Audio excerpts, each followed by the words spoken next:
Welcome back to another episode thought behind things. आज हमारे साथ मौजूद है एक बहुत ही खास मेहमान जिनकी एक बहुत इंपॉर्टेंट मीटिंग है। इसके बाद I am going to power through this conversation. हमारे साथ आज मौजूद हैं मोहम्मद शोएब साहब, who is the CEO of Al Meezan investments and you know he is been doing this for almost 25-26 years. Sir, thank you so much for being part of the show. Thank you very much. Shoaib साहब, मुझे थोड़ा सा ये बताइएगा कि how did you end up in this particular domain that you're in? जी बिल्कुल। तो मैंने अपने करियर में जब मैंने अपना स्टार्ट करने से पहले when I was doing my education, तो my field was commerce. Then I decided कि I should do my MBA। Right. और MBA मैंने किया BBA ऑनर्स एंड MBA किया IBA से। Right. This was 1984 to 1988। Right. So उस 88 के बाद जब मैंने ग्रेजुएट किया तो कुछ सोचा कि भाई कुछ एक प्रैक्टिकल एक्सपीरियंस लेना बहुत ज़रूरी है 1-2 साल के लिए बिफ़ोर आई डिसाइड के वेयर टू गो। तो एक दो जगह जॉब किया, कुछ मज़ा नहीं आया। कुछ IBA की तरफ से रिक्वेस्ट आई कि कुछ पढ़ा दें स्टूडेंट्स को, एक आध सेमेस्टर पढ़ाया भी। उसके बाद I join Pakistan Kuwait investment company and my department was capital markets investments. तो जब मैंने इन्वेस्टमेंट के एरिया में आया तो मुझे बहुत ही अच्छा लगा, बहुत अट्रैक्टिव लगा। और हमने फिर पाक कुवैत के साथ मैं 5 साल तक काम करता रहा, उनके पोर्टफोलियो को मैनेज करता रहा।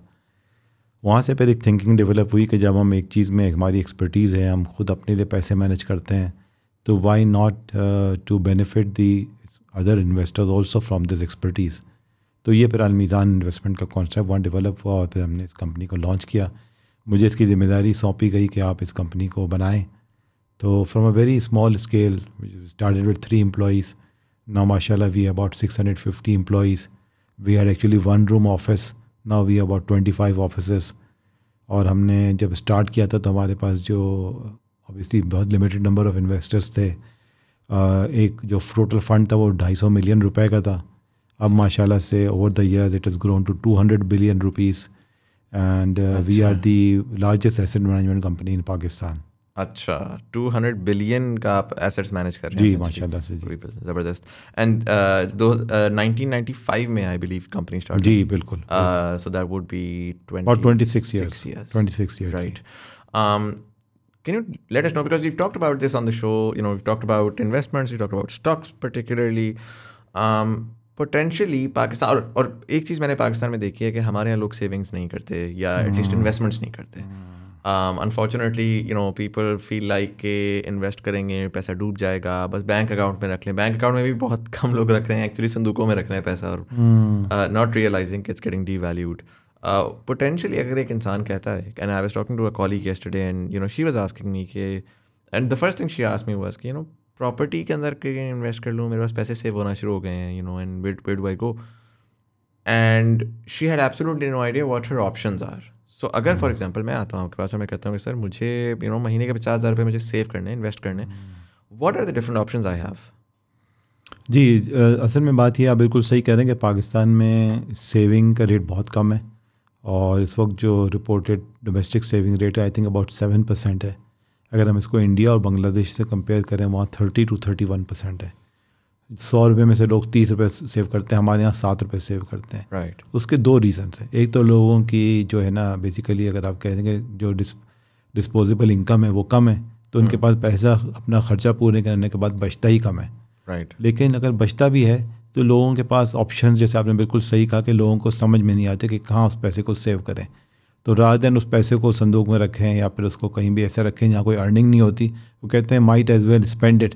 क्योंकि सेविंग करने में तो कोई फ़ायदा नहीं है, रुपए की वैल्यू मुसलसल गिरती रहती है इन्फ्लेशन की वजह से। तो ये म्यूचुअल फ़ंड का जो प्रोडक्ट है बहुत अच्छा प्रोडक्ट है। आपने बिल्कुल सही कहा कि property market, real estate market Pakistan में बहुत अच्छी चलती रही है, लेकिन जाहिर है कि अब जो प्राइसेस है ना वो एक आम आदमी की रीच के लिए नहीं। अगर मेरे पास 50,000 रुपये महीने के सेव हो रहे हैं तो मैं उससे कोई प्लॉट नहीं ख़रीद सकता। वो जब 5 करोड़ हो जाएंगे तब मैं ज़रूर ख़रीद लूँगा, लेकिन 50,000 में नहीं ख़रीद सकता। तो ये जो म्यूचुअल फ़ंड का जो प्रोडक्ट है वो इसी तरह का प्रोडक्ट है कि ये छोटे इन्वेस्टर्स से पैसे जमा किए जाते हैं, उसका एक पूल बनाया जाता है और उस पैसे को इन्वेस्ट किया जाता है। और इसके डिफरेंट प्रोडक्ट्स हैं। अगर ज़ाहिर है हर आदमी की एक रिस्क लेने की सलाहियत डिफरेंट होती है। कोई आदमी कहता है मुझे बड़ी स्टेबल इनकम चाहिए क्योंकि मैं तो अपना घर का ख़र्चा इसी सेविंग से चलाऊँगा, मैं एक रिटायर्ड आदमी हूँ, तो उसके लिए बड़ी सेफ़ इन्वेस्टमेंट प्रोडक्ट्स हैं जिसको मनी मार्केट फ़ंड कहा जाता है। फिर कुछ लोग कहते हैं कि मैं तो यंग हूँ, मेरी एक रेगुलर इनकम है, तो मैं तो ये पैसा अपने रिटायरमेंट के लिए सेव कर रहा हूँ। उसके लिए रिटायरमेंट प्रोडक्ट्स हैं जिसको पेंशन फ़ंड कहते हैं। हमारा मीज़ान तहफ़्फ़ुज़ पेंशन फ़ंड है, अगेन पाकिस्तान का सबसे बड़ा ये वॉलंटरी पेंशन फ़ंड है। इस तरीके से कुछ लोग कहते हैं कि भाई मैं अपना एक रेगुलर इनकम कर रहा हूँ या सैलरी कर रहा हूँ या मैं डॉक्टर हूँ तो एक रेगुलर इनकम कर रहा हूँ। अब मैं जो पैसे सेव कर रहा हूँ इसलिए सेव कर रहा हूँ कि आज से 10 साल बाद मैं अपना घर बना लूँ, या अपने बच्चों की जब एजुकेशन है, मेरे बच्चे अभी 2-3 साल के हैं या अभी मैंने शादी की है, जब वो 16-18 साल के होंगे तो उनको यूनिवर्सिटी भेजना होगा, या ये कि मैं चाहता हूँ कि अभी पैसे सेव करूँ ताकि 2-3 साल में एक दफ़ा एक अपनी फैमिली के साथ वेकेशन पर जा सकूँ। तो ये डिफरेंट इन्वेस्टमेंट ऑब्जेक्टिव होते हैं। तो म्यूचुअल फंड्स का कमाल यही है कि हर इन्वेस्टमेंट ऑब्जेक्टिव के लिए एक डिफरेंट प्रोडक्ट मौजूद होती है। हमारे पास तकरीबन इस वक्त 18 के करीब डिफरेंट म्यूचुअल फंड्स हैं और हर एक का इन्वेस्टमेंट ऑब्जेक्टिव डिफरेंट है, उसका रिस्क प्रोफाइल डिफरेंट है, रिटर्न। और हम ये करते हैं कि जब हमारे पास कोई इन्वेस्टर आता है, पोटेंशियल इन्वेस्टर, तो उसका एक रिस्क असेसमेंट करते हैं। उससे कुछ सवालात बुनियादी पूछे जाते हैं कि इसका ऑब्जेक्टिव क्या है इन्वेस्टमेंट का, उसकी रिस्क लेने की सलाहियत कितनी है, उसको लिक्विडिटी की कितनी रिक्वायरमेंट है, वो कितने साल के लिए पैसे इन्वेस्ट करना चाह रहा है। इस तरह मोटे मोटे कुछ 7-8 सवाल हैं, उसके बेसिस पे डिटरमिन किया जाता है कि वो कितना रिस्क लेने की सलाहियत रखता है और उसके बेसिस पे डिफरेंट प्रोडक्ट्स उसको रिकमेंड की जाती है। राइट।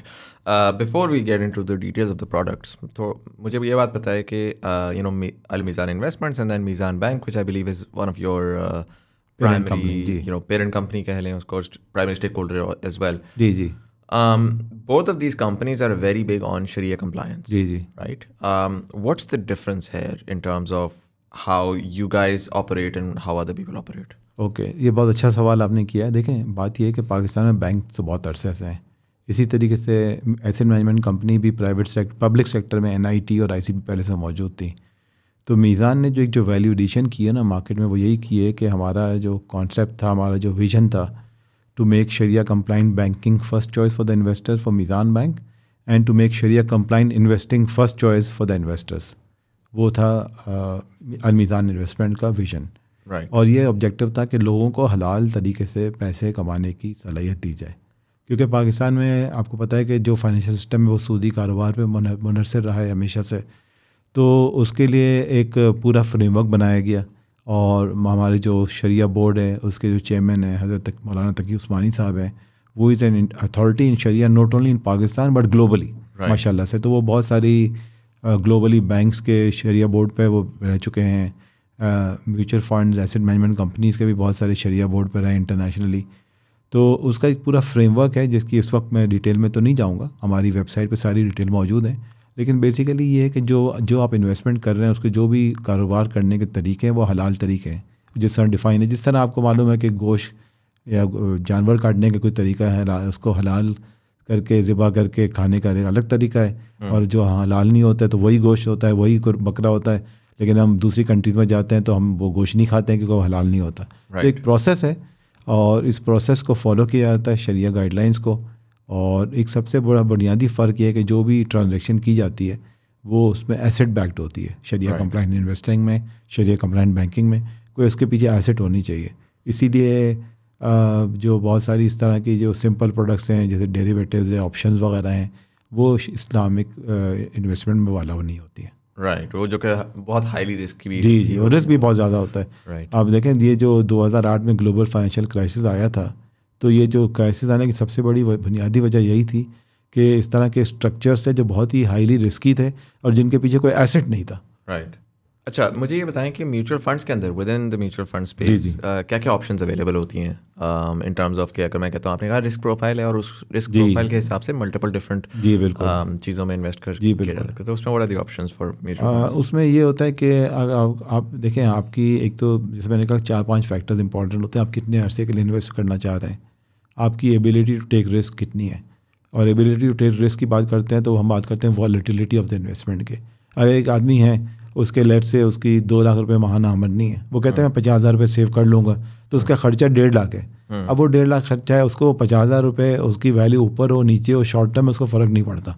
तो वो कहता है ठीक है, मेरे लिए तो कोई इशू नहीं है, मैं इसको लॉन्ग टर्म इन्वेस्ट करना चाह रहा हूँ। जब मैं अगर लंबे अरसे के लिए हाई रिस्क प्रोडक्ट में जो कि स्टॉक मार्केट रिलेटेड फंड्स उसमें इन्वेस्टमेंट करूँगा तो मेरा रिटर्न भी तकरीबन 18% के करीब आ जाएगा। लेकिन एक आदमी है, वो कहता है मैं रिटायर्ड हूँ और मेरी पेंशन आती है 50,000 रुपये महीना, और जो 50,000 रुपये महीना आती है या 1 लाख रुपये महीना आती है, उसमें से मैं कुछ सेव कर लेता हूँ, बाकी जो है मैं खर्च करता हूँ, लेकिन मैं सेव कर रहा हूँ। उसका भी ऑब्जेक्टिव यही है कि मेरा घर का किचन का खर्चा चलता रहे।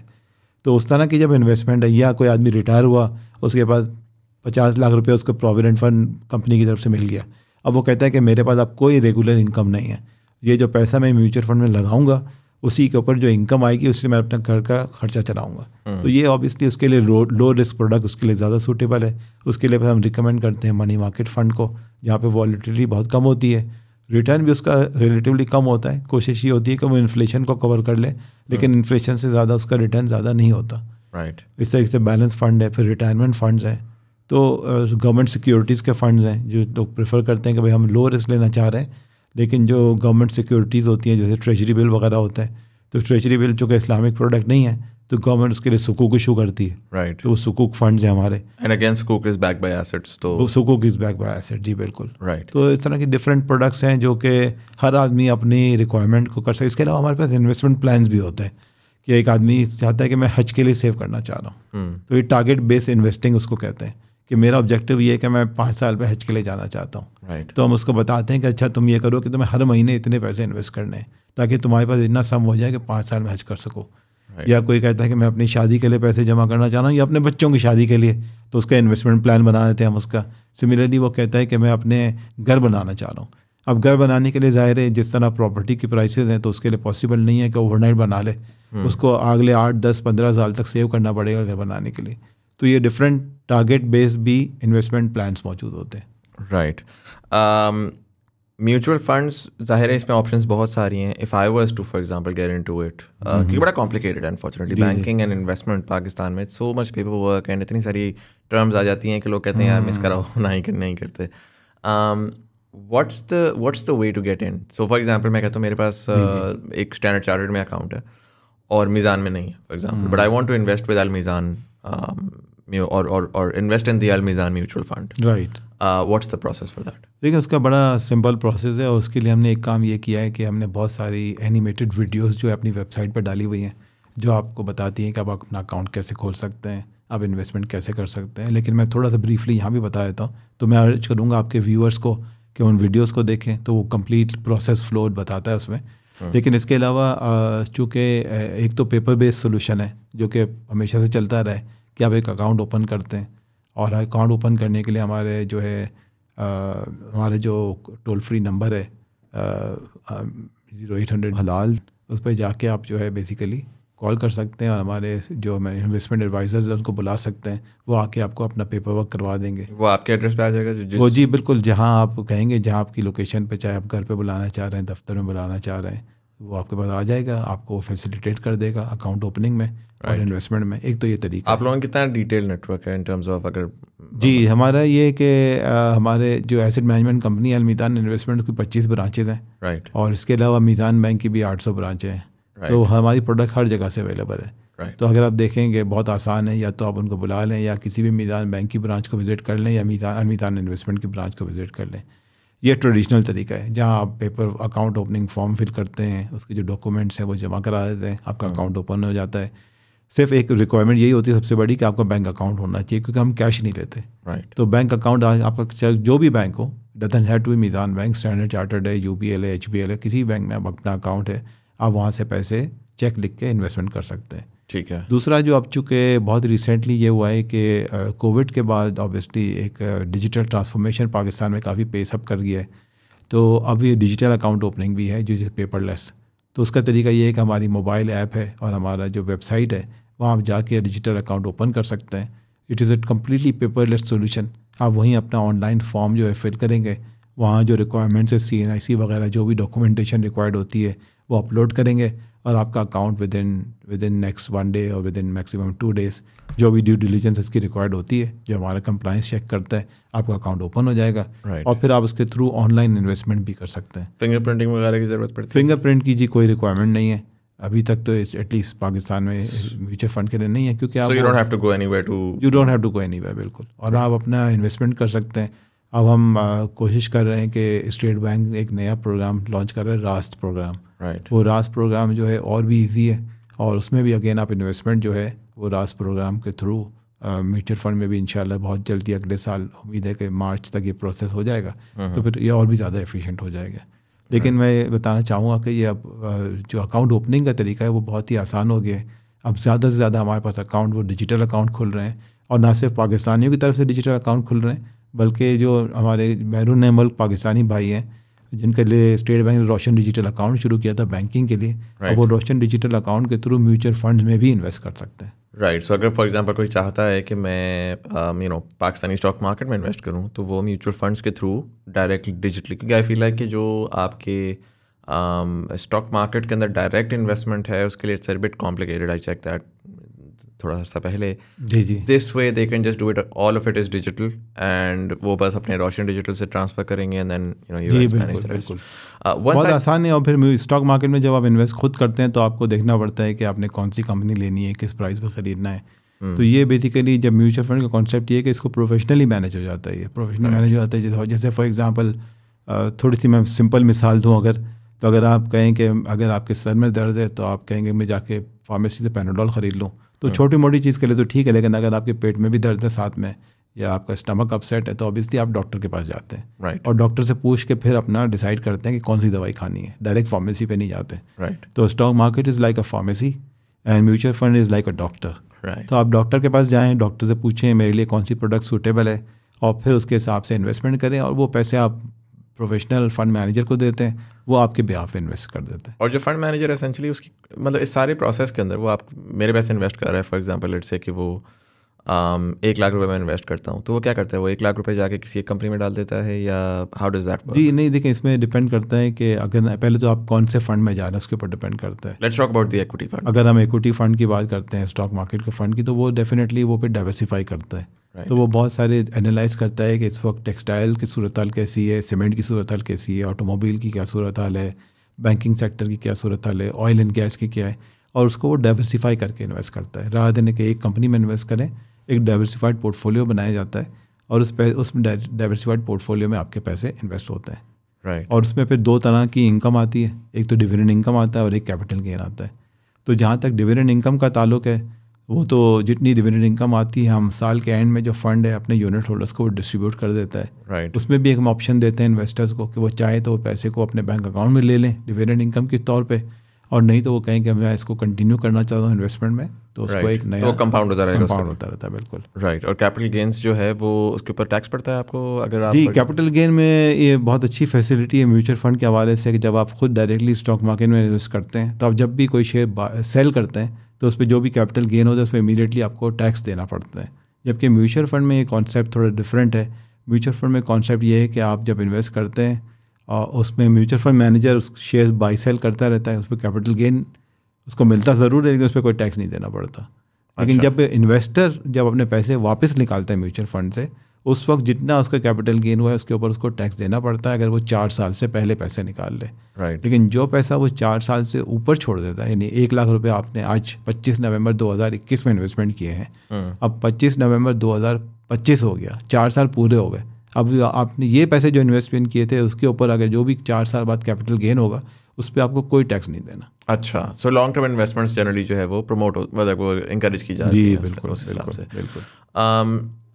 मैंने ये भी सुना है कि जो म्यूचुअल फंड्स में अगर आप इन्वेस्ट करते हैं तो अगर आपका जो कन्वेंशनल इनकम टैक्स कट रहा होता है उसके ऊपर आपको वो भी मिलता है, you get some sort of waiver और के म्यूचुअल फंड इन्वेस्टमेंट के ऊपर आई बिलीव। जी, म्यूचुअल फंड में एक तो मैंने ये कैपिटल गेन का एडवांटेज बता दिया। दूसरा बड़ा एडवांटेज ये है कि जो आपकी जो आमदनी है उस पर ज़ाहिर इनकम टैक्स लगता है। अब आपकी चाहे वो सैलरीड इनकम है, चाहे आपकी वो बिजनेस इनकम है, चाहे आप प्रोफेशनल हैं तो डॉक्टर हैं, इंजीनियर हैं तो आपकी वहाँ से अपनी जो कंसल्टेंसी की इनकम है, इन सब पे टैक्स लगता है।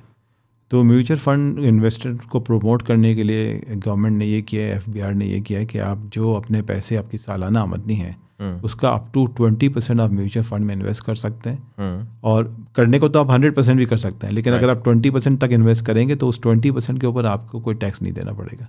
अच्छा। यानी कि अगर फॉर एग्जांपल मेरी आमदनी सालाना आमदनी 1 लाख रुपए, 1 लाख रुपए के ऊपर मैं अगर 20,000 रुपये म्यूचुअल फंड में इन्वेस्ट कर देता हूँ और ये कमिटमेंट करता हूँ कि मैं 2 साल तक इसको विड्रॉ नहीं करूँगा, राइट, तो मेरी टैक्सेबल इनकम 1 लाख नहीं काउंट होगी बल्कि वो 80,000 काउंट होगा। राइट। सो अगर मैं 50 लाख मेरी फॉर एग्जांपल सालाना इनकम है जी तो मेरी 40 लाख काउंट होगी जी बिल्कुल। तो आप 50 लाख पे टैक्स नहीं देंगे, आप 40 लाख पे टैक्स देंगे। राइट। लेकिन उसमें एक लिमिट है।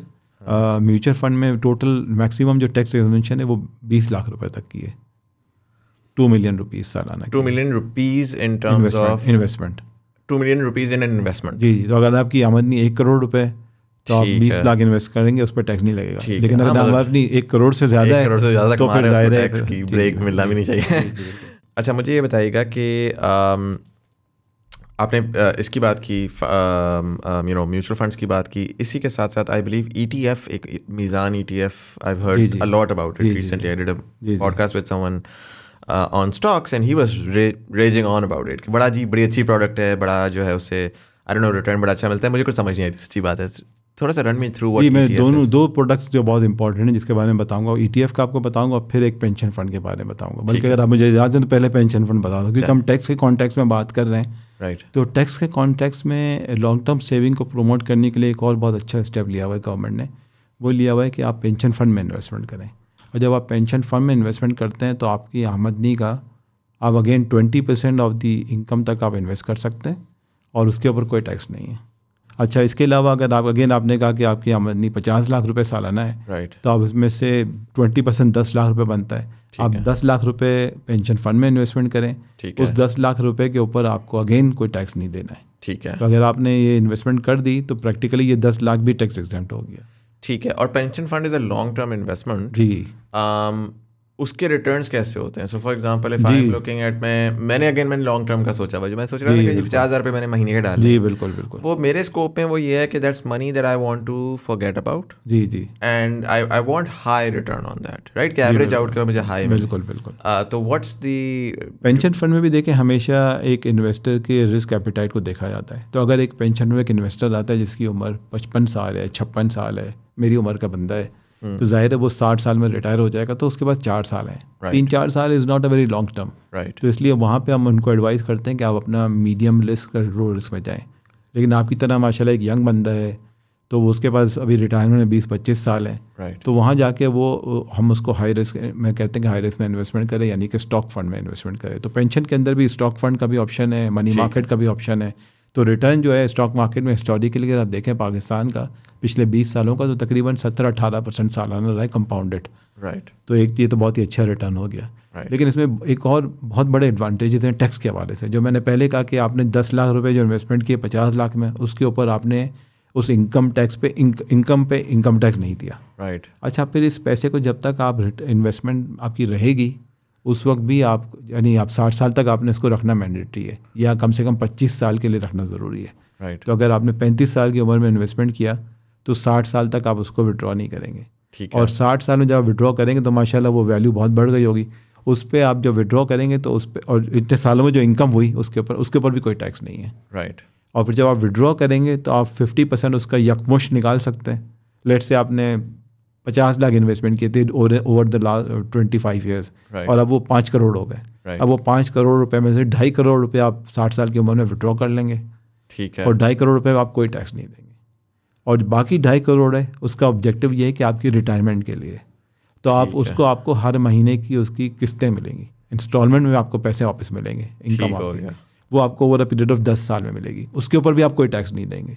तो it's a totally tax free structure which is actually has been developed on a Chilean model. Basically Chile में मॉडल है कि आप बिल्कुल एग्जैम्प्ट। आपने जो पैसे लगाए वो एग्जैम्प्ट है, जो पैसे आपने उसके ऊपर लगाने के बाद जो उसके ऊपर रिटर्न कमाया वो एग्जैम्प्ट है, और जब आपने विड्रॉ किया तब भी एग्जैम्प्ट है। राइट। तो ये बहुत ही अच्छा मॉडल है और जिसके बारे में लोगों की अवेयरनेस बहुत कम है अभी। और पेंशन फंड के ऊपर जो आपको डिविडेंड्स वगैरह मिल रहे हैं वो सारे री इन्वेस्ट हो रहे हैं उसमें? जी, सारे वो री इन्वेस्ट होते हैं, वो सारे री इन्वेस्ट होते हैं। उसमें आपको कैश फ्लो कुछ भी नहीं मिलता। राइट।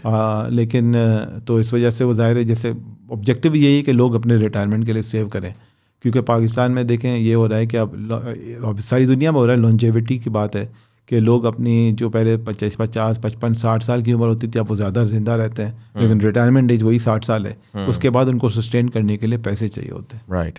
अगर मैं फॉर एग्जांपल कहता हूँ कि मैं इक्विटी फंड में कर रहा हूँ जो कि हाई रिस्क है, बट उसमें मैं कर रहा हूँ, मैं अगले 10 साल 20 साल के लिए नहीं निकाल रहा पैसे, और मैं पेंशन में कर रहा हूँ। क्या पेंशन में मुझे ज़्यादा रिटर्न मिल रहा है? पेंशन में आपको नॉर्मली ज़्यादा रिटर्न मिलता है, इसलिए कि जब वो देखें पेंशन में चूँकि फ़ंड मैनेजर को एक एडवांटेज होता है, उसे पता होता है कि ये पैसे विड्रॉ करने कोई नहीं आएगा, जबकि नॉर्मल म्यूचुअल फंड में इन्वेस्टर्स को अलाउड होता है किसी दिन विड्रॉ कर लें। राइट। तो अपनी वो सोच रखता है ना इन्वेस्टमेंट की, तो बड़ी लॉन्ग टर्म कंपनीज में रखता है कि जहाँ लॉन्ग टर्म में ज़्यादा रिटर्न एक्सपेक्टेड होता है। राइट। तो वो थोड़ा रिस्क ज़्यादा ले सकता है उस केस में। तो जनरली यही होता है कि पेंशन फंड में जो कि फ़ंड मैनेजर भी ये सोच के रखता है कि अब ये पैसा मेरे पास अगले 10 15 20 साल तक रहेगा, तो उसको परेशानी नहीं होती कि इसको लिक्विडिटी मैनेज करने की परेशानी नहीं होती। राइट। जबकि नॉर्मल ओपन एंड फंड में चूँकि लिक्विडिटी मैनेज करनी होती है, किसी भी वक्त कोई इन्वेस्टर आके पैसे वापस ले सकता है, तो थोड़ा सा उसको लिक्विडिटी भी मैनेज करनी पड़ती है उसमें। Right. And then what about ETFs? Because pension जी ETF, हाँ ETF जो है ना, ETF जो है दुनिया भर में तो ETF जो है ना वो बहुत ही पॉपुलर कॉन्सेप्ट हो चुका है। पाकिस्तान में बड़ा नया कॉन्सेप्ट है। ETF is just like a basket. Okay. और ये होता है कि जो नॉर्मल म्यूचुअल फंड होता है उसमें फ़ंड मैनेजर का मर्ज़ी होती है कि वो कहीं भी किसी भी फंड कंपनी में इन्वेस्ट करे, लेकिन वो ये करते हैं कि महीने के एंड में आपको एक रिपोर्ट दे देते हैं और आपको बता देते हैं कि हमने कहाँ कहाँ इन्वेस्टमेंट की हुई है और जो हमारी टॉप 10 इन्वेस्टमेंट्स है वो कहाँ पर हैं और उसमें कितना पैसा लगा हुआ है। राइट। ETF में आप डे 1 पे इन्वेस्टर को बता देते हैं कि ये हमारी 8 शेयर्स हैं या 6 शेयर्स हैं या 12 शेयर्स हैं जिसमें मैं इन्वेस्ट करूँगा, और बता देते हैं कि अगर 1 लाख रुपए आप देंगे तो उसमें से 10,000 रुपये OGDC में जाएंगे, 7,000 रुपये एंग्रो कॉर्पोरेशन में जाएंगे, 3,000 रुपये लकी सीमेंट में जाएंगे। इस तरह से वो बता देते हैं उसको। यही प्रोपोर्शन मेंटेन होता है, तो इन्वेस्टर को डे 1 पे पता होता है उसका पैसा कहाँ जा रहा है। राइट। और ETF is something between a close end fund and open end fund, कि जब उसमें ये होता है कि आप जब पैसे देते हैं तो यूनिट क्रिएट हो जाते हैं। राइट। और उसके अगेंस्ट आपको यूनिट इशू हो जाते हैं, और उस पैसे को यूज़ करके वही जो प्रोपोर्शन जो बास्केट बनाई है फंड मैनेजर ने, वो 1 लाख रुपए इन्वेस्ट कर देता है। राइट। जब आप इसको विड्रॉ करते हैं तो विड्रॉ करने का तरीका ये होता है कि आप मार्केट मेकर के पास जाते हैं जो स्टॉक मार्केट में काम करते हैं, और उनको कहते हैं मैं इसको विड्रॉ करना चाह रहा हूँ इस पैसे को। तो वो जब विड्रॉ करने के लिए वो मार्केट मेकर है, उसके पास इन्वेंट्री मौजूद होती है, वो शेयर सेल करके आपको पैसे दे देता है। राइट। तो ETF जो है उसका जो असल जो फ़ायदा है और जो कॉन्सेप्ट है ETF का, वो ये है कि दुनिया भर में मार्केट्स आर सो एफिशिएंट कि वहाँ पे एक्टिव मैनेजमेंट से बहुत ज़्यादा पैसा बनाना मुश्किल होता है। राइट। तो इसलिए वो कहते हैं कि आप पहले से बता दें यही शेयर हैं, यही इन्वेस्टमेंट करेंगे, लोगों को सब कुछ पता होता है, उसमें फ़ीस फिर कम होती है। राइट। जो फंड मैनेजर की फ़ीस होती है वो कम होती है। पाकिस्तान में जो है चूँकि markets are not so efficient, there are more opportunities available, तो पाकिस्तान में इतना पॉपुलर अभी नहीं है, क्योंकि एक्टिव फंड मैनेजर्स हैं जो म्यूचुअल फंड्स हैं उनका रिटर्न नॉर्मली ETF से ज़्यादा होता है। अच्छा। लेकिन दुनिया में ये है कि जो आप ऑब्जेक्टिव ETF का ये है कि आप अपनी फ़ीस जो फंड मैनेजर को दे रहे हैं वो मिनिमाइज़ कर लें। हाँ। तो वो उसके लिए कॉन्सेप्ट बहुत ज़्यादा यूज़ हो रहा है। राइट। और ETF जो है वो भी लाइक फॉर एग्जांपल आपकी ऐप या इस तरह के थ्रू होता है, या वो मैं डायरेक्ट स्टॉक मार्केट से भी जाके उठा सकता हूँ? जी, आप स्टॉक मार्केट से भी ले सकते हैं ETF। एक्चुअली स्टॉक मार्केट से तो आप लेते हैं, लेकिन स्टॉक मार्केट में कुछ हमारे डेजिग्नेटेड मार्केट मेकर्स होते हैं, कुछ फंड्स, कुछ ब्रोकर्स हैं जो मार्केट मेकिंग करते हैं। ठीक है। तो अभी बहुत लिमिटेड 3-4 ब्रोकर्स हैं वो कर रहे हैं, आप उनके पास जाके वो ले सकते हैं। तो you don't have to come to us, you can go directly to the broker. अच्छा, होता क्या? Is this like listed at the stock market? जी, it is listed at the stock exchange. उसमें लाइक S&P 1 क्या बोलते हैं जो US में आपको NASDAQ 100 और उस तरह के हो रहे होते हैं जिसमें टॉप टेक कंपनीज होंगी, इस तरह का होगा? जी, वो ETF में जैसे मैंने कहा कि वो बास्केट पहले से डिटरमिन होती है। ETF का एक फ़ायदा ये है ना कि आप बता सकते हैं कि मैं फॉर एग्जांपल सीमेंट सेक्टर का ETF बना रहा हूँ, तो अब वो सीमेंट सेक्टर में इन्वेस्ट करेगा, या जिस भी वो कहता है वो अपनी बास्केट बनाता है 6, 8, 10 स्टॉक्स की, तो आपको पहले से पता होता है कि ये पैसा मैं कहाँ इन्वेस्ट कर रहा हूँ। और फिर उसमें ट्रेडिंग अपॉर्चुनिटी भी होती है कि अगर वो आप देखते हैं कि उन शेयर्स की प्राइस कम है, ETF की प्राइस बढ़ गई है, तो आप ETF बेच के शेयर्स खरीद लें। ठीक है। वो थोड़ा सा सोफिस्टिकेटेड प्रोडक्ट है, और चूँकि पाकिस्तान में आपको पता है कि अभी म्यूचुअल फंड अर्ली स्टेज में है, तो वो सोफिस्टिकेटेड प्रोडक्ट इतनी अभी पॉपुलर नहीं हुई है इसमें। राइट।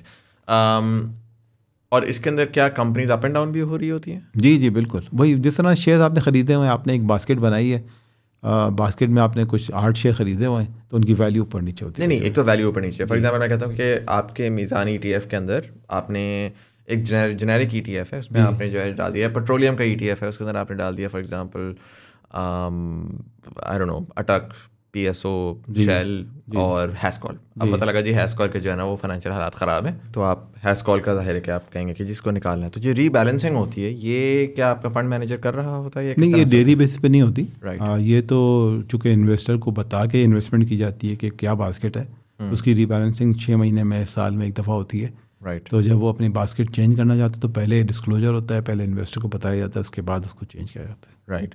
जनरली आपको do you have any idea कि पाकिस्तान में how many people are actively investing in the stock market? Like what's the average number of?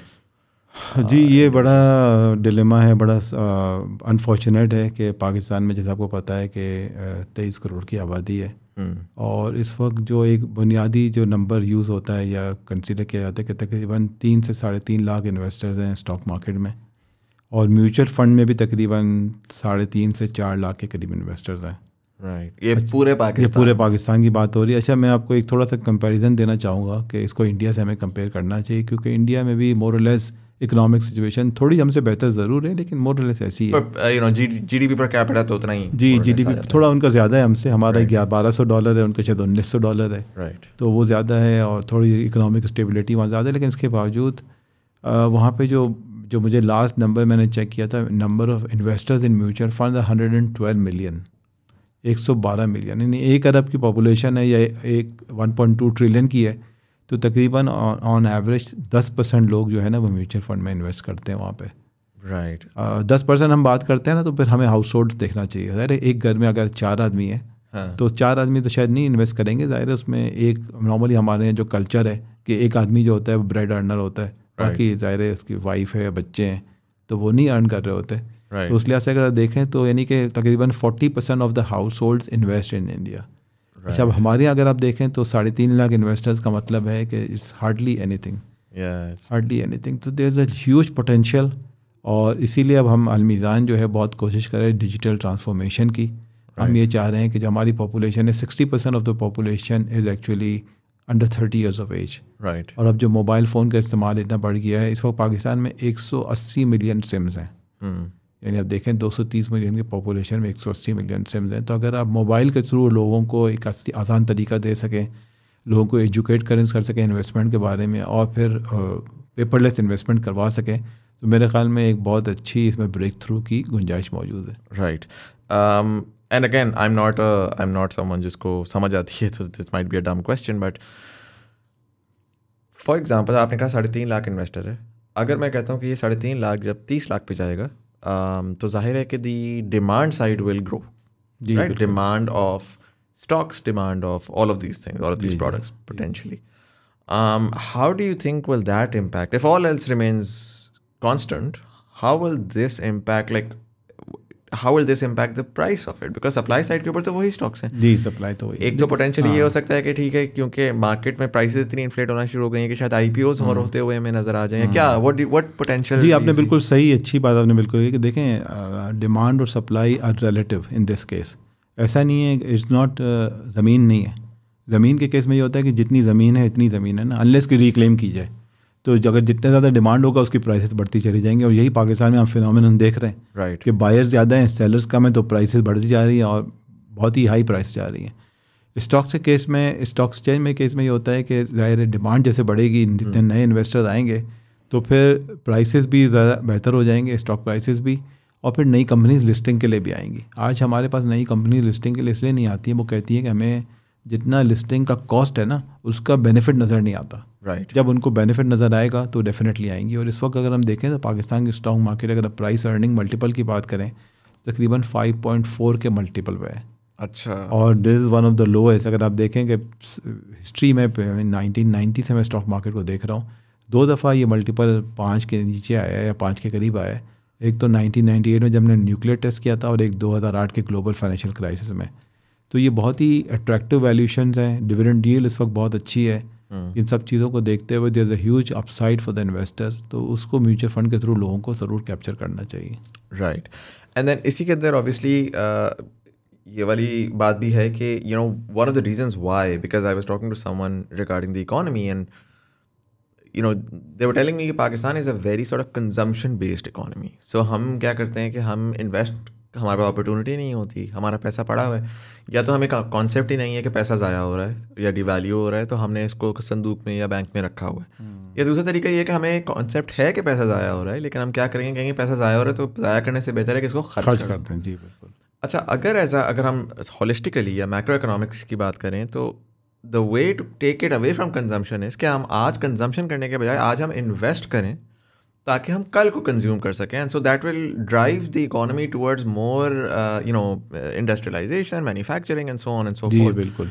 And so is this the right analysis कि अगर हम if we can drive the people कि वो consumption की बजाय वो आज इन्वेस्ट करना शुरू करें, तो that will inherently, obviously not exactly, but will push the economy to go towards setting up more companies, more industries today, so that कल को जो है वो बेहतरी हो, because my understanding is कि जितनी consumption होगी और अगर supply side के ऊपर products उतनी हैं तो that is one of the major reasons why inflation happens as well. जी बिल्कुल, आप सही कह रहे हैं। और देखें इस तरह ये होता है ना, जब आप सेविंग करते हैं, पाकिस्तान में सेविंग रेट तकरीबन 7% है, इंडिया में 31% है। राइट। तो हमारे मुल्क में ऑब्वियसली इंफ्रास्ट्रक्चर इन्वेस्टमेंट की बहुत ज़रूरत है, और ये इंफ्रास्ट्रक्चर इन्वेस्टमेंट दो तरीके से होती है, या तो इक्विटी की फॉर्म में होती है या डेट और फाइनेंसिंग की फॉर्म में होती है। तो ये जो म्यूचुअल फंड के थ्रू पैसा आता है वो कहाँ जाता है? बेसिकली जब हम लोगों से पैसा लेते हैं तो या तो हम उससे सुकूक खरीदते हैं, तो वो कंपनीज़ को पैसा मिलता है ताकि वो अपने डेट पैसे बोरो कर सकें और इन्वेस्टमेंट कर सकें, या हम शेयर्स ख़रीदते हैं। जब हम शेयर्स खरीदेंगे तो ज़ाहिर है वो IPOs होंगे उसकी वजह से, जब ऐसे मैंने कहा कि अगर प्राइस डिस्कवरी होगी तो IPOs होंगे, तो लोगों को ये पैसा, कंपनीज़ को पैसा मिलेगा, यानी जो सरप्लस कैपिटल है सेवर्स का वो जाएगा, इन्वेस्ट होगा, और इन्वेस्ट जाके उन लोगों के पास जाएगा, उस कैपिटल को अच्छी तरह डिप्लॉय कर सकते हैं, which are companies and the government. तो ये डेफिनेटली एक साइकिल है जिसमें बहुत तेज़ी से इम्प्रूवमेंट आ सकती है अगर हमारा सेविंग रेट 7% से बढ़ के 8, 9, 10% तक हो जाता है। और ऐसा नहीं है कि हमारा सेविंग रेट इतना हाई नहीं रहा है, हमारा सेविंग रेट पाकिस्तान का तकरीबन 16% तक रहा है इन द पास्ट, लेकिन अब ग्रेजुअली हमारा सेविंग रेट कम हो गया है, जिसकी दो वजह है। हमने कहा कि हम कंजम्पशन ओरिएंटेड बहुत ज़्यादा हो गए, और दूसरी बात है कि लोगों को अवेयरनेस नहीं है कि किस तरह से सेव कर सकें। एक बहुत ही इंटरेस्टिंग चीज़ मैं आपसे शेयर करूँगा कि इस वक्त जो बैंकों के जो डिपॉजिट्स हैं 19 ट्रिलियन के डिपॉजिट्स हैं। 19 ट्रिलियन के डिपॉजिट में से जो करंट अकाउंट में पैसे हैं जिसके ऊपर इन्वेस्टर को 0 रिटर्न मिलता है वो 7 ट्रिलियन है, 6 to 7 ट्रिलियन है, यानी 6 से 7 ट्रिलियन रुपए हैं जिसके ऊपर लोगों को कोई रिटर्न नहीं मिलता। और जो करेंसी इन सर्कुलेशन है, यानी कि जो लोगों के पास कैश है जो संदूकों में रखा हुआ है, वो भी 6 से 7 ट्रिलियन है। अच्छा। तो आप देख लेंगे तकरीबन 14 ट्रिलियन रुपए जो है या तो इन्वेस्टर ने बैंक में रखा हुआ है जिस पर कोई रिटर्न नहीं मिल रहा, या उसने बैंकिंग सिस्टम से बाहर रखा हुआ है। On the other and mutual fund industry में जो टोटल पैसा है वो 1 ट्रिलियन है। तो अगेन इस पैसे का इट्स अ वेरी, थोड़ा भी अगर पैसा वहाँ से मूव होता है तो ये इंडस्ट्री का साइज़ बहुत तेज़ी से बढ़ सकता है, जिसके लिए हम सबको मिलजुल के कोशिश करने की ज़रूरत है ताकि लोग अपने पैसे को अच्छी तरह से इन्वेस्ट कर सकें। राइट। मुझे ये बताइएगा कि जनरली इन्वेस्टमेंट पाकिस्तान में कंसिडर होती है, कहा जाता है जी बड़ा पैसा, जो बड़ा पैसा वाला है वही पैसा बनाता है, गरीब आदमी, या चलें गरीब ना भी कहें, बहुत सारे, आपने यूथ की बात की, बहुत बड़ी पॉपुलेशन है। आई हैव ट्राइड, मैं स्टॉक ब्रोकर ऐप्स को रीच आउट करने की कोशिश की है, क्या हो गया, जब तक आप एक सर्टन स्टाइल से ना जाए ना, सूट पहन कर, और आप जाके प्रिटेंड करें कि यार मैं बहुत ही कोई रिच बॉय हूँ और मैं जाके वो करूँगा, it seems like they don't take you seriously. What's your buy in, आप के लिए what sort of an investor is a good investor? देखिए, हमारे लिए तो जो कॉन्सेप्ट है म्यूचुअल फंड का वो ये है कि एक ऐसा इन्वेस्टर जो कि 5,000 रुपये भी सेव कर सकता है तो हमारे पास अकाउंट खोल सकता है। तो अकाउंट खोलना तो 5,000 रुपये से कम पे हम अकाउंट नहीं खोल सकते, 5,000 इज मिनिमम इन्वेस्टमेंट। और जो उसको टॉपअप वो किसी भी अमाउंट से कर सकता है, हर महीने वो 500 रुपये से करना चाहे, 1,000 रुपये से करना चाहे, वो कर सकता है। तो चूँकि हमारा जैसे मैंने कहा कि वॉल्यूम बहुत बड़ा होता है, माशाल्लाह से 200 बिलियन रुपीज़ हैं, तो हमारे तो ये उसी में ये 5,000 रुपये और 1,000 रुपये उसमें ऐड हो जाएंगे। हमारे लिए बहुत ज़्यादा इंक्रीमेंटल काम नहीं होता इसके ऊपर, क्योंकि हम कलेक्टिवली पैसे लेके और कलेक्टिवली इन्वेस्ट करते हैं, यूनिट्स दे रहे होते हैं ना एसेंशियली। जी बिल्कुल। तो इसलिए हमारे लिए तो हमारा फोकस तो यही कि भाई नए इन्वेस्टर्स आएँ, छोटे इन्वेस्टर्स आएँ। आज अगर स्टूडेंट्स जो है अपनी पॉकेट मनी में से 1,000 रुपये इन्वेस्ट करेंगे तो कल ही ये बिज़नेस लीडर्स बनेंगे तो वो 5 करोड़ रुपये भी इन्वेस्ट करेंगे। इस तरीके से जो अपने करियर में यंग लोग हैं जिन्होंने अपना सैलरी अभी शुरू की है, अपना करियर शुरू किया है, शुरू में वो 5,000 सेव करेंगे, कल जाके वो 50,000 भी सेव करेंगे महीने का। तो हमारा तो बिज़नेस मॉडल ही, म्यूचुअल फंड का बिज़नेस मॉडल ही यही कि रिटेल को किस तरह प्रमोट किया जाए, Right. और उसी की हम कोशिश करते हैं। आई थिंक प्रॉब्ली जो अच्छा आपने आइडेंटिफाई किया दैट्स द स्टूडेंट। जो यंग प्रोफेशनल है उसके लिए बड़ा आसान होता है कि वो सैलरी स्लिप ले जाता है, प्रूफ ऑफ एम्प्लॉयमेंट दिखाते हैं, दैट्स ईजी। दो को मैं टारगेट करूँगा, एक हाउस वाइफ्स और एक students. Is what's the process for them, because it's very complicated in Pakistan to get an account open. Just a bank account open for a housewife is just like जी husband का ये ला के दें, father का ये ला के दें। And then similarly for a student, मुझे याद है कि अभी मैंने पिछले दिनों एक I did a podcast with K trade, it's a securities company as well, and you know उनका भी यही था कि दे सेड कि ये सारा का सारा इस तरह हो जाएगा। But then a lot of people were in the comment section saying कि we're students and when we reached out so they were complications. I don't know कि वो क्या हुआ complication, वो resolve हुई या नहीं हुई। But अगर for example a student reaches out to your company and says कि भाई listen, like I have मेरी pocket money है 30,000 rupees and 5,000 I'm saving from that every month. Can I invest? Is that something that you'd shut your door on? जी, नहीं, ये बहुत ही देखिए आसान है। इसमें यही बात होती है कि रेगुलेटर के साथ मिलकर इंडस्ट्री जो है कोशिश करती रहती है कि नए इन्वेस्टर्स को कैसे लाया जाए। राइट। उसी वजह से एक अकाउंट कहलाता है सहूलत सरमायाकारी अकाउंट। म्यूचुअल फंड में इन्वेस्टमेंट का एक आसान तरीका है, उसको सहूलत सरमायाकारी अकाउंट कहते हैं। उसमें भी वही रिक्वायरमेंट ये है कि आप 5,000 रुपये से अपना अकाउंट ओपन कर सकते हैं, लेकिन उसमें जो आपने कहा ना कि प्रूफ ऑफ इनकम और बहुत सारी डिटेल्स नहीं चाहिए होती हैं। आपने बेसिकली अपना शनाख्ती कार्ड देना है। ठीक है। आपने शनाख्ती कार्ड देना है और अपने बैंक से पैसे ट्रांसफ़र करने हैं अकाउंट ओपन करके। ठीक है। तो उसमें लिमिट सिर्फ यही है कि आप 10 लाख रुपए तक उसमें इन्वेस्टमेंट कर सकते हैं, मतलब टोटल इन्वेस्टमेंट। एक साल में आप शायद मेरे ख्याल में इन वन को शायद 4 लाख कर सकते हैं, इन 1 ईयर मैक्सिमम 8 लाख कर सकते हैं, और ओवरऑल कैप उस पर 10 लाख है। ठीक है। तो 10 लाख रुपए कोई छोटा फिगर नहीं होता कोई स्टूडेंट के लिए या कोई अर्ली करियर वाले के लिए। उसके लिए बड़ा आसान कर दिया गया है कि अप टू 10 लाख रुपीज़ के लिए कोई सवाल जवाब नहीं होता कि पैसे कहाँ से आए, किस तरह से आए। CNIC के बेस पे अकाउंट खोला जा सकता है। ठीक है। हाउस वाइफ का आपने बिल्कुल सही कहा कि वहाँ थोड़ा सा चैलेंज है, लेकिन हाउस वाइफ में भी अगेन यही है कि अगर वो अपने फादर की या अपने हस्बैंड की वो सोर्स ऑफ इनकम डिक्लेयर कर दे तो फिर प्रोसेस बड़ा सिंपल हो जाता है उसमें। तो काफ़ी फैसिलिटेशन हो रही है इसमें, चीज़ें इम्प्रूवमेंट की तरफ जा रही हैं। और अगर फॉर एग्जांपल सहूलत वाला जो है वो 4 साल वो स्टूडेंट था, 5-5 हज़ार डालता रहा था, 60,000 रुपये सालाना डाल के 2 लाख 40, 3 लाख 5 लाख जितने भी उसने डाल दिए, फिर उसकी जॉब लग गई जी, तो वो कन्वर्ट करवा सकता है अपना अकाउंट। जी, वो अपना उसने अप टू 10 लाख रुपए तक तो उसी अकाउंट में कर सकता है। अब 10 लाख से उसके अमाउंट लेट्स से कि उसका पोटेंशियल हो गया कि वो 10 लाख से ज़्यादा इन्वेस्टमेंट करना चाह रहा है, तो फिर उसके जो भी फर्दर पेपर वर्क रिक्वायर्ड होता है अपनी जॉब से रिलेटेड, उसकी पे स्लिप वगैरह जो चाहिए होती है हमें, वो देके अपने अकाउंट को कन्वर्ट करवा सकता है, नॉर्मल अकाउंट खुलवा सकता है वो अपना। राइट, हो गया। Sir this is pretty much it. मैं यहाँ पर एक छोटा सा कहते हैं कि डिस्क्लेमर थ्रो कर देता हूँ कि this is not a sponsored podcast, we did not take any money from Shoaib साहब to do this. One of the reasons we are doing this is because पहले भी मैंने स्टॉक्स के ऊपर 2-3 एपिसोड्स की थी and you guys really like that and appreciated that, and I personally think कि पाकिस्तान में we need to be investing more and consuming less at this point in time. There's economy का बड़ा problem है. So that's one of the reasons why we talked a lot about this, and particularly Mizan was recommended within this podcast. You can check this out. Sarmaya.pk वाली episode में भी Mizan ETF was recommended multiple times, and Mizan का जो mutual fund था was also recommended. Honestly recommend हुआ है इसी podcast के ऊपर. That's one of the reasons why we thought this could be a great podcast. I'm gonna move this towards then, and I know आपको भी आगे जाना है, but this is a question that I ask every sort of guest that who comes here. You're right now, अब जाहिर है कि आप पिछले 26 साल से इन्वॉल्व हैं पाकिस्तान की मनी मार्केट्स के अंदर, इन्वेस्टमेंट्स के अंदर। आपने एवोल्यूशन बहुत सारी डिफरेंट टाइप्स की देखी हैं। आपने 98 का न्यूक्लियर ब्लास्ट वाला टाइम भी देखा है, terrorism and then financial crisis and so on and so forth. At this point in time it's 2021, where post covid. हालात बुरे भी थे, हालात बेहतर भी हुए, हालात आजकल थोड़े से ज़रा फ्लेकी भी हैं। What are your thoughts on Pakistan 30 years from now, based on what you know now, right now, and particularly जो आपको मनी मार्केट्स के बारे में पता है, इकोनॉमी के बारे में पता है, ओवरऑल सोसाइटी का आप जिस तरह से शिफ्ट होता देख रहे हैं, आप कैसा देख रहे हैं पाकिस्तान को 30 साल बाद? देखिए, बहुत ज़्यादा डिपेंडेंट है कि हमारी डायरेक्शन क्या है। जब आप एक जर्नी पे जा रहे होते हैं तो आप कहते हैं कि मैंने कराची से लाहौर जाना है या कराची से मुल्तान जाना है। अगर आप सही डायरेक्शन में जा रहे होंगे तो आप पहुँच जाएंगे, लेकिन आपकी डायरेक्शन ही ठीक नहीं होगी तो कहीं और पहुँचेंगे। राइट। तो अभी मैं कहूँगा कि हमारी अनफॉर्चुनेटली इन द पास्ट जो रहा है ना, हमारी डायरेक्शन ठीक नहीं रही है इकोनॉमी के लिहाज से। और डायरेक्शन इसलिए ठीक नहीं रही है कि हमने हमेशा से ये नहीं देखा कि हमारा बजट कितना है, हमारा जो मुल्क का जो ख़र्चा है वो अपने रेवेन्यू से ज़्यादा रहा है। उसकी वजह से इस वक्त हम एक डेट ट्रैप में फंस चुके हैं।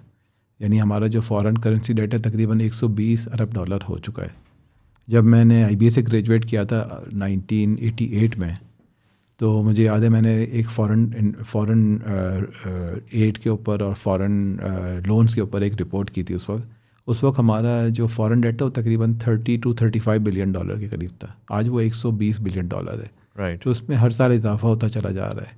हमें जाहिर है कि हमें इंफ्रास्ट्रक्चर की ज़रूरत है, हमें फाइनेंसिंग की ज़रूरत है, वो तो रहेगी, लेकिन हमें अपने रेवेन्यू को बढ़ाने की बहुत ज़रूरत है। और रेवेन्यू बढ़ाने के लिए जो हमारे पास नेचुरल रिसोर्सेज हैं उसमें हमें अपनी प्रोडक्टिविटी को बढ़ाने की ज़रूरत है। हम देखते हैं कि हमारी कॉटन क्रॉप जो थी वो 13, 14, 17 मिलियन बेल होती थी, पिछले साल वो 6.5 मिलियन बेल हुई है। वही ज़मीन यूज़ हो रही है, प्रोडक्टिविटी कम हो गई है अनफॉर्चुनेटली। तो प्रोडक्टिविटी को बढ़ाने की ज़रूरत है नेचुरल रिसोर्सेज में, लेकिन नेचुरल रिसोर्सेज आर कंस्ट्रेंट, क्योंकि ज़ाहिर है जितनी ज़मीन इतनी ही रहेगी, लेकिन हमारी इजाफा किस चीज़ में हो रहा है, हमारी आबादी में इजाफा हो रहा है। Right.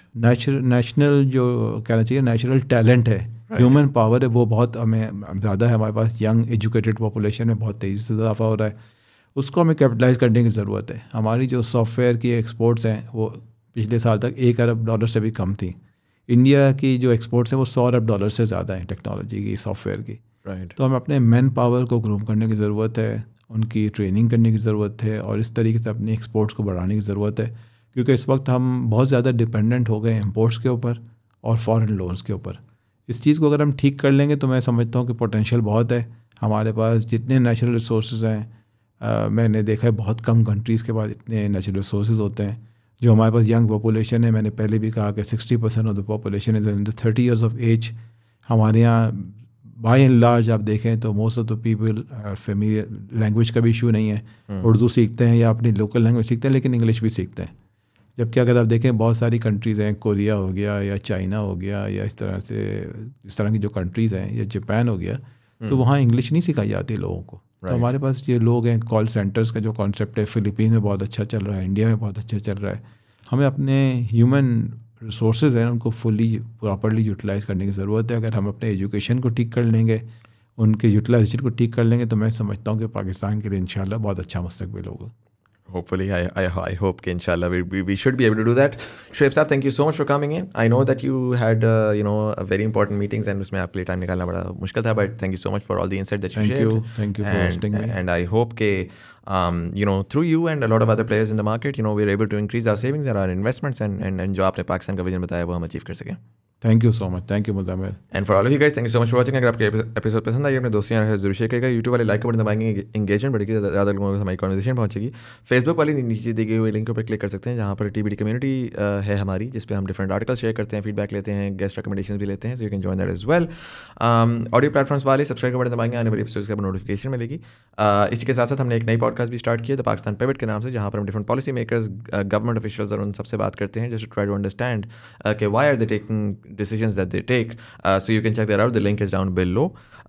But anyways, this was Sayyid Muzammil Hassan Zaidi. You are watching Thought Behind Things. Thank you so much for watching, and I'll see you in the next one.